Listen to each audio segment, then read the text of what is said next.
বাংলাদেশে জার্নালিজমটা পরিশুদ্ধ হোক, কেউ যেন চামচামি জার্নালিজম না করে। আপনি চামচামি জার্নালিজম করে কারো কোনো ফায়দা হয় না। এতে হয়তো যেটা কারো পূর্বাঞ্চলের প্লট হয়, কেউ কেউ হয়তো বিদেশে তাদের ছেলে মেরে পাঠাতে পারেন, এবং দেখেন অনেক জার্নালিস্ট বিদেশে চলে গেছে। কেন বিদেশে গেছে? বিকজ টাকা, বিশাল পরিমাণ টাকা সে বিদেশে নিয়েছে। তার বিদেশের টাকাটার সোর্স, একটা জার্নালিস্ট কয় টাকা ইনকাম করে? আমি তো অনেক অনেক টাকা ইনকাম করতাম, কিন্তু তারপরে তো দেখা যায় যে বেশি সেভিংস তো হয় না। তো অনেকে 300-400 কোটি টাকা বানিয়েছেন, এবং যাদের অ্যাকাউন্টসে যে নিউজগুলো আমরা দেখি যে অনেকগুলো টাকা। আমরা চাই যে জার্নালিজমের ফ্রিডম অফ স্পিচটা ইনস্টিটিউশনাল হোক। প্রত্যেকটা পত্রিকা, নিউজ ওয়েবসাইট, টিভি, তাদের অবশ্যই মতাদর্শ থাকবে, কিন্তু রিপোর্ট যেগুলো করুক সেটা যেন প্রো পিপল হয়, মানুষের কথা বলে এবং পাওয়ারফুল পিপলকে অ্যাকাউন্টেবল করে। আপনার কাজটা কি? পাওয়ারফুল পিপলকে অ্যাকাউন্টেবল করা, মানুষকে সঠিক তথ্য দেওয়া, এইটা যেন হয়। কেউ যেন ডিসইনফরমেশন না ছড়ায়, এবং চামচামি যেন না হয়। ভয়াবহ রকমের চামচামি হয়েছে গত 15 বছর, ভয়াবহ। এবং এটার জন্য আমরা একটা কাজ করছি যে আমাদের যে জার্নালিজমের যে ফেইলুর যেটা ছিল গত 15 বছরে, সেটা নিয়ে অলরেডি তো আমরা একটা কমিশন করেছিলাম, তারা একটা রিপোর্ট দিয়েছে। ভালো, আপনারা সবাইকে আমি অনুরোধ করব এই রিপোর্টটা পড়তে, এটা অনলাইনে আছে।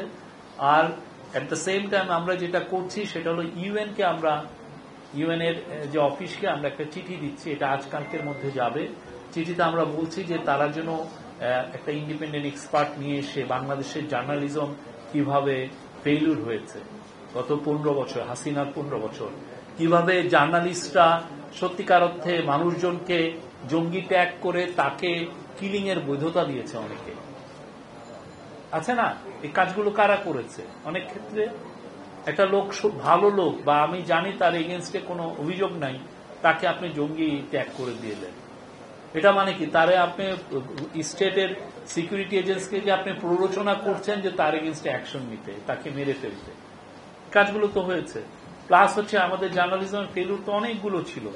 আমাদের ডেমোক্রেসি চলে গেল, তিনটা ভয়াবহ রকমের রিগড ইলেকশন হলো, কিন্তু দেখেন কই আমাদের ওই সময় তো জার্নালিজম ফেলুর হয়েছে। মাওলানা সাইদির মৃত্যুর ভার্ডিকের পরে আপনি দেখেন কি বড় একটা হত্যাযজ্ঞ হয়েছে, বা আপনি হেফাজতের ক্র্যাকডাউনের পরে কি ভয়াবহ ক্র্যাকডাউনে কি ভয়াবহ হত্যাযজ্ঞ হয়েছে। তো ওই সময় এই জার্নালিস্টদের রোলটা কি ছিল? প্রত্যেকটা সোসাইটি, এটা বাংলাদেশটা, প্রত্যেকটা সোসাইটিতে এই সমস্ত ঘটনা ঘটলে জার্নালিস্টদের রোল কিন্তু সামনে আসে।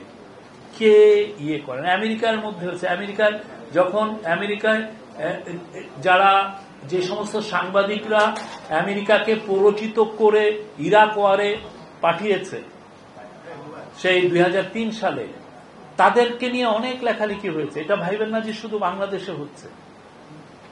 যারা যারা এই অনেকে জব হারিয়েছে। জুডিথ মিলার নামে একজন মহিলা, উনি জব হারিয়ে নিউ ইয়র্ক টাইমসে ছিলেন, শি লস্ট হার জব। এটা শুধু বাংলাদেশে হচ্ছে তা না, কারণ তারা একটা মানে ফেইরি টেল বলেছে, রূপ কথা বলেছে যে ইরাকে উইপেন্স অফ ম্যাস ডিস্ট্রাকশন আছে, এবং এইটা উইপেন্স অফ ম্যাস ডিস্ট্রাকশন আছে বলে ইউএস গভর্নমেন্টকে প্ররোচিত করেছে ইরাক আক্রমণে। কি হলো শেষে? 1 মিলিয়ন লোক মারা গেছে এবং উইপেন্স অফ ম্যাস ডিস্ট্রাকশন নাই। তো তাদের ফেইলুরটা তো তারা তাদের সোসাইটিতে এটা নিয়ে ডিবেট হয়েছে, আপনি পারলে গুগল করে দেখেন। তো বাংলাদেশেও তো এই জার্নালিজমের ফেইলুর হয়েছে। অনেকে ওই কথাটা এখন আনতেই চান না, অনেকে সুশীল সাজেন এখন। তারা তো সেই সময় এই ধরনের উৎপাদন এই কাজগুলো করেছেন। তো এই জিনিসগুলো আমরা, এই ফেইলুরগুলো আমরা জানতে চাই। এটা নিয়ে কোথায় কোথায় জার্নালিজমের ফেইলুর হয়েছে সেটা নিয়ে আমরা ইউএন এর কাছে একটা চিঠি দিব।